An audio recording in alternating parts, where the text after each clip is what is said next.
Halo Amanda dan Lida dari Narasi, selamat datang. Hai Wafa, terima Halo kasih Wafa. sudah mengundang kami. Sama-sama, it's an honor to have both of you here. Jadi Iya, tadi saya udah cerita tuh tentang case tadinya Narasi, apa yang dikerjakan selama 2018 dan 2019 dengan bantuan kita melalui YouTube News Innovation Funding. Dan sekarang ya. kita mau ngobrol-ngobrol lebih banyak nih tentang programnya, lebih detail, pengalaman, nanti Amanda dan Lida juga bisa sharing lebih banyak, dan sebenarnya yang paling penting nanti learningnya apa nih, insights-nya buat teman-teman yang sedang menonton ini. Gitu ya? Ya. Oke. Saya mau mulai dari ininya dulu nih, background-nya.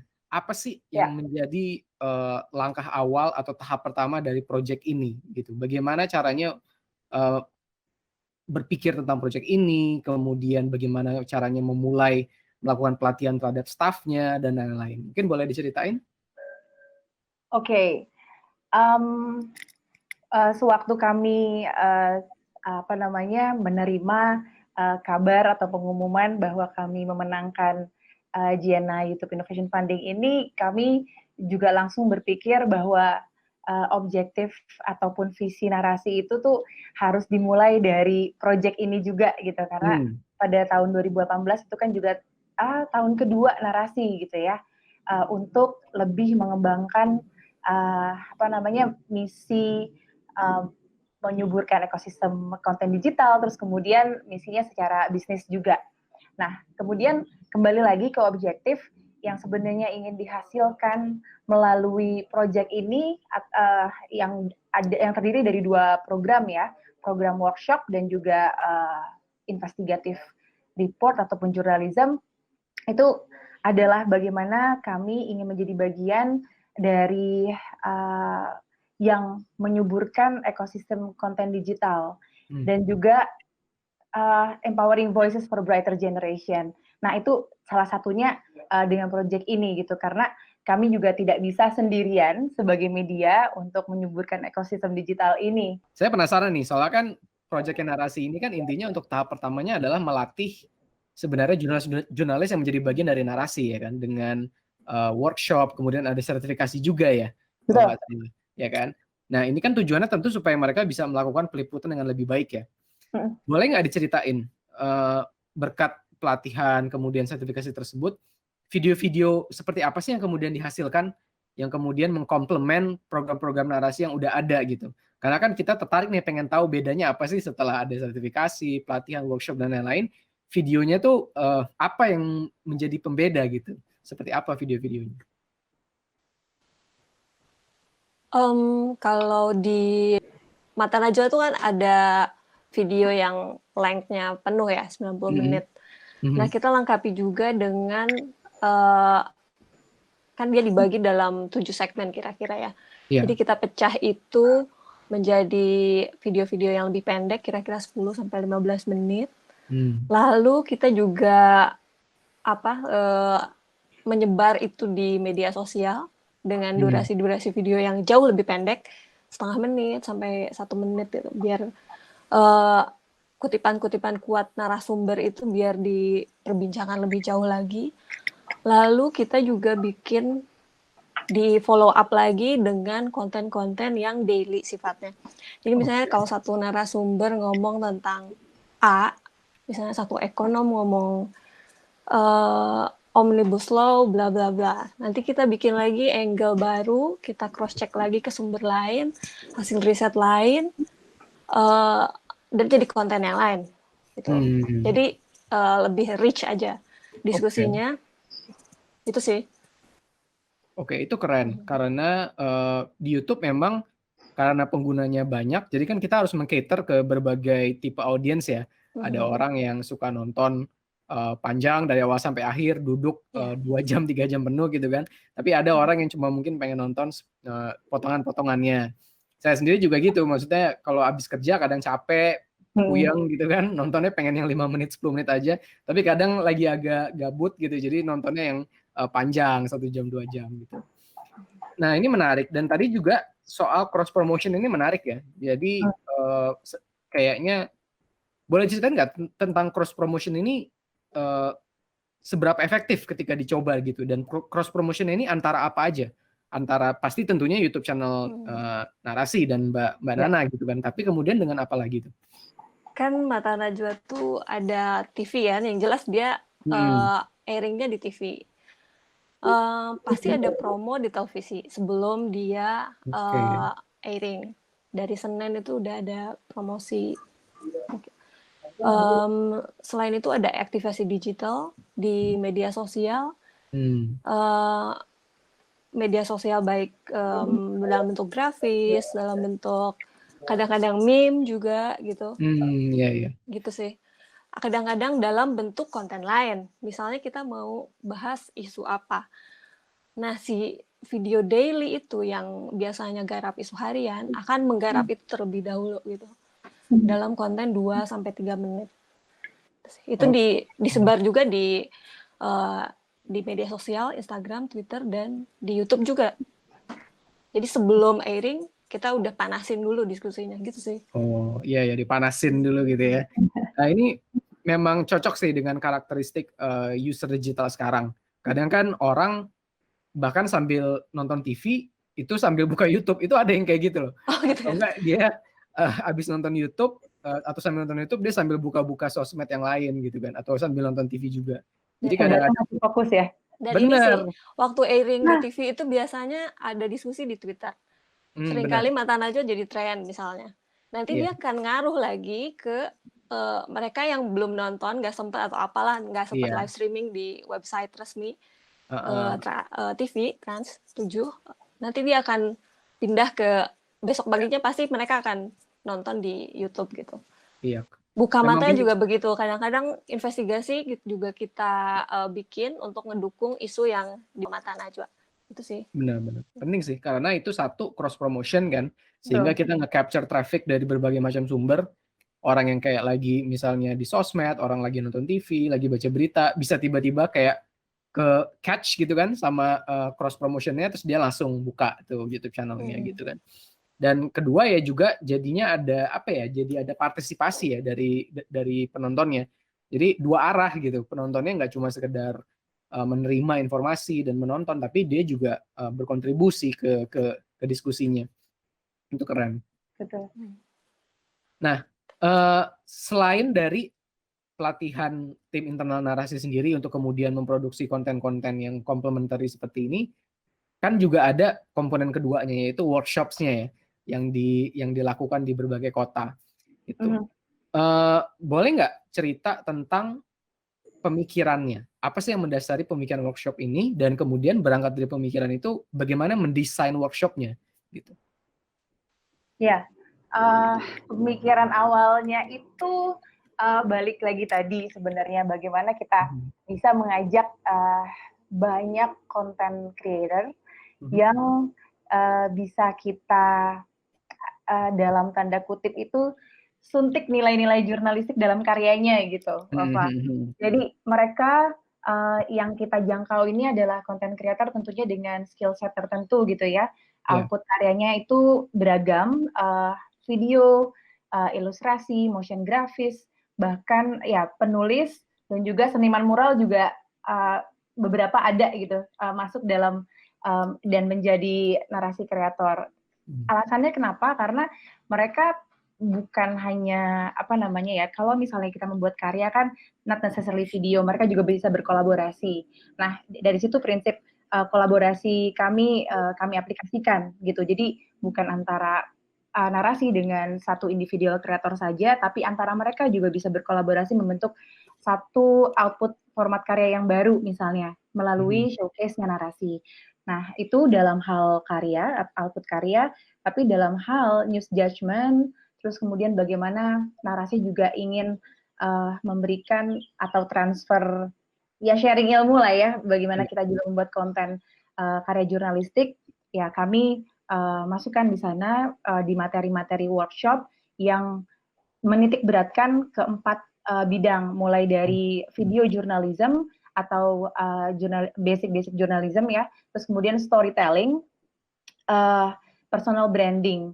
Nah, di materi ketiga materi tadi itu yang benar-benar kita butuhkan supaya karya yang mereka buat itu juga bisa masuk ke dalam platform kami dan juga mengamplifikasi semua campaign yang narasi rilis gitu, terutama campaign misalnya yang dibawakan oleh program atau juga narasi secara media. Mulai dari situ berangkat pemikirannya. Keren. Saya ingat saya pernah datang ke salah satu workshop yang di Plaza Indonesia kalau nggak salah ya. Itu ya, keren banget, seru banget. Iya. Nah, ya, itu kan saya datang waktu itu yang di Jakarta, tapi kan ini dilakukan di 10 kota ya katanya. Ya, betul, 10 kota. Jadi bagaimana memilihnya itu? Kota apa gitu? Iya, itu pada saat itu kan memang proyek ini juga sangat dikhususkan untuk kita narasi sebagai media yang memantau jalannya pemilu secara transparan dan juga jujur begitu ya. Dan kita sebagai media dan juga elemen masyarakat ingin ayo kita bareng-bareng yuk memantau jalannya pemilu melalui konten yang kita produksi gitu. Nah, pada akhirnya waktu itu 2018 Desember kami kan juga sudah menganalisa dan juga mulai dari Bawaslu dan juga Polri mengeluarkan database kota-kota yang potensi kerentanan atau kerawanannya tinggi gitu.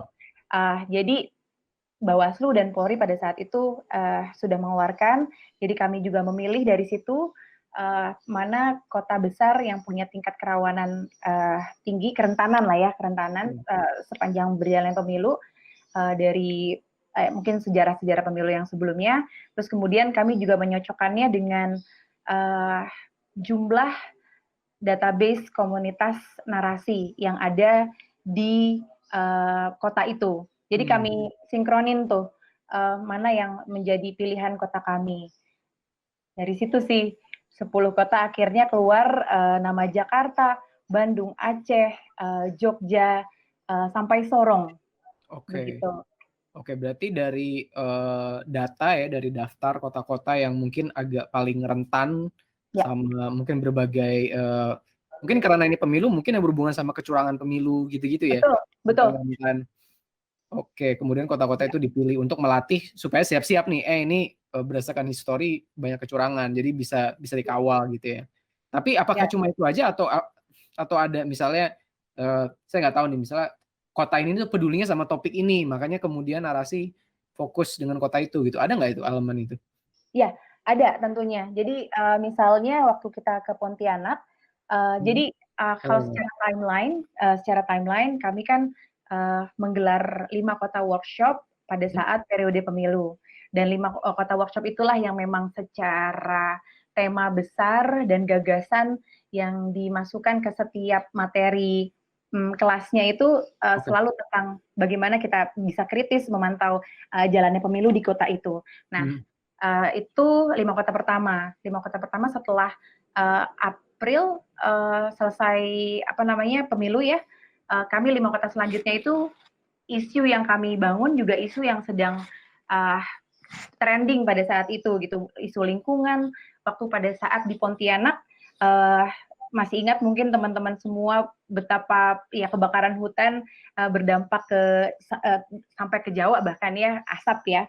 Isu lingkungan pada saat itu Pontianak, terus kemudian kami juga panitia dan peserta menggelar workshop di tengah kabut asap gitu ya, asap kebakaran hutan, dan itu menjadi tema yang sangat relevan bagi para kreator dan partisipan pada saat itu, maksudnya untuk membuat karya yang relevan yang terjadi pada saat itu di lingkungannya gitu, di kotanya. Itu luar biasa, imersif banget topiknya tentang workshopnya di tengah kepulan asap gitu ya. Nah, itu dan lucu. Ya, kritiknya luar biasa sekali dari hasil karya yang dibuat ya ke pihak-pihak yang harus bertanggung jawab. Iya. Terus kalau milih pesertanya gimana tuh? Kan pasti banyak yang tertarik kan. Bagaimana cara narasi memilih siapa yang kemudian bisa ikut? Ya, waktu itu ada poin-poin kriteria utama dalam menyeleksi. Ya, sebagai data dari total seluruh submitter itu ada 2.300 karya yang masuk ke kami, tapi setiap kota kami hanya memilih 25. Dan mereka syaratnya itu yang kami pilih adalah mereka punya concern terhadap isu sosial, politik, dan lingkungan. Jadi karya-karyanya itu punya punya kepekaan dan sensitivitas terhadap isu. Terus konsistensi mereka berkarya setelah konsistensi mereka berkarya juga mulai dari news judgment atau editorial, setidaknya mereka sudah punya basic itu gitu, sikap terhadap isu tersebut gitu. Itu yang juga membuat mereka terpilih. Selain keunikan karyanya ya secara format. Oke, dan ini kayaknya banyak anak-anak muda juga ya yang terlibat ya? Wah, banyak banget, bahkan ada yang masih sekolah Masih SN sekolah. SMA ya. Soalnya Iya. saya sempat lihat tuh campaign ini kan suara penentu, hashtag suara penentu gitu kan. Itu udah Iya, pasti menarik lah buat anak-anak muda gitu kan. Kalau misalnya dibalut dengan hashtag, apalagi yang temanya yang relevan buat mereka gitu kan. betul. Ya, waktu pas penyelenggaraan pemilu 2019, kami kan juga punya campaign editorialnya narasi suara penentu, dan sangat terbantu oleh karya-karya mereka gitu. Iya, Nah, iya, itu iya. menjadi best practice dari penyelenggaraan workshop, dan kemudian kami juga sebenarnya pada saat itu juga trial gitu, Iya. coba kita benar-benar membawa editorial campaign narasi ke workshop. Mereka diminta untuk bikin karya sejalan dan align dengan editorial itu, gimana hasilnya. Ternyata luar biasa sekali, dan selalu kami aplikasikan sampai saat ini sih, mengajak mereka untuk berpartisipasi untuk editorial campaign narasi. Ya, berarti bisa dibilang sampai saat ini mereka juga jadi kolaborator ya ke konten-konten narasi gitu dengan dimulai program ini. Oke. Nah, satu pertanyaan terakhir nih dari saya dan yang paling relevan buat teman-teman yang sedang nonton. Apa nih learnings-nya? Apa pelajaran-pelajaran yang bisa diambil nih dari menjalankan program selama setahun ini? Tentunya tadi semua keren banget, tapi kan pasti nggak semuanya ponies and rainbows gitu kan. Banyak juga pelajaran yang bisa diambil. Apa yang kira-kira teman-teman di sini bisa learn from gitu? Kalau misalnya boleh pilih beberapa, karena banyak banget learnings-nya sih Wafa ya. Ternyata ketika kami memutuskan untuk ingin bekerja sama dengan para kreator ataupun kolaborator, itu juga tahapannya tuh banyak sekali. Kita memanage mereka, memanage manusia gitu ya. Jadi kami bukan hanya memberi edukasi satu kali saja pada saat periode workshop 2018-2019 gitu. Tapi ini harus kita kelola terus loh. Mereka kan pada dasarnya adalah masyarakat umum gitu, tapi ya kreator gitu ya. Tapi untuk membuat mereka tetap sensitif terhadap satu isu, terus kemudian news judgment-nya juga selaras dengan editorialnya narasi, kami akhirnya ya membuat satu tim khusus, departemen khusus untuk mengelola mereka. Karena jumlah partisipan ataupun kolaborator kami makin banyak gitu ya, terus kemudian dengan menyandang predikat narasi kolaborator, itu tuh juga menjadi tanggung jawab kami gitu loh atas karya yang mereka buat. Mereka amplifikasi. Nggak hanya meminta mereka untuk bikin karya dong, align with narasi campaign segala macam, enggak, tapi apa yang bisa kita lakukan bersama, apa yang bisa narasi berikan sebagai ini sih, ya sebagai kita bisa jadi partner gitu. Dalam balik lagi, iya, karena kan mereka udah banyak ngasih karya, ya kan, mereka kontribusi, jadi ya pasti harus di respect dan apresiasi kan. Gitu. Betul. Dari Lida? Dari aku ada ya mungkin yang bisa di-share? Ada hal yang kadang-kadang bukan sulit ya, tapi kita perlu strategi lebih banyak dan lebih besar ketika pengen jadi produsen konten yang relevan buat anak muda gitu. Dan yang penting adalah yaitu tadi cross promotion dari media sosial, Terus karena kita ada acara yang disiarkan di televisi juga, karena masih ada bagian demografi kita yang masih nonton TV kan. Iya, iya, Masih besar demografi itu. iya. Dan gimana caranya supaya nonton yang lebih panjang di YouTube gitu. Rata-rata kan investigasinya juga sebaran utamanya di YouTube itu sih. Tapi tetap dipanasinnya di Twitter, di media sosial lain, di Instagram. Itu sih yang ya dipanasin ya. Nah, Oke, jadi ini learning-nya relevan banget, apalagi kita sekarang juga lagi memperingati Pekan Literasi Media, ya kan? Semakin banyak anak muda yang tertarik sama media, semakin mengerti apa itu teknik-teknik jurnalisme investigasi gitu kan. Semoga akan meningkatkan literasi media. Dan ini adalah proyek yang dilakukan selama masa pemilu 2019 ya. Dan nggak kerasa, teman-teman jangan lupa kita sedang bersiap menghadapi pilkada Desember 2020 ini. Benar. Gitu. Jadi semua learnings ini dan peran narasi, dan kita harap justru nanti semua ekosistem berita bukan cuma narasi ikut belajar dan ikut berperan di sini ya dalam rangka mengawal pemilu 2020 gitu. Oke, baik, terima kasih banyak Amanda dan Lida atas sharingnya. So proud of narasi, so proud of everything that you guys have done. Semoga kerjasama ini bisa kita terus lanjutkan, dan semoga teman-teman di sini juga merasa bisa mengambil manfaat ya dari proyek yang dikerjakan oleh narasi. Terima kasih banyak Amanda. Thank you. Terima kasih Lida. Bye. Baik, terima kasih teman-teman semua sudah menonton. Semoga sesi yang tadi bermanfaat. Dan sekarang saya serahkan ke teman saya, Mas Ryan Raharjo.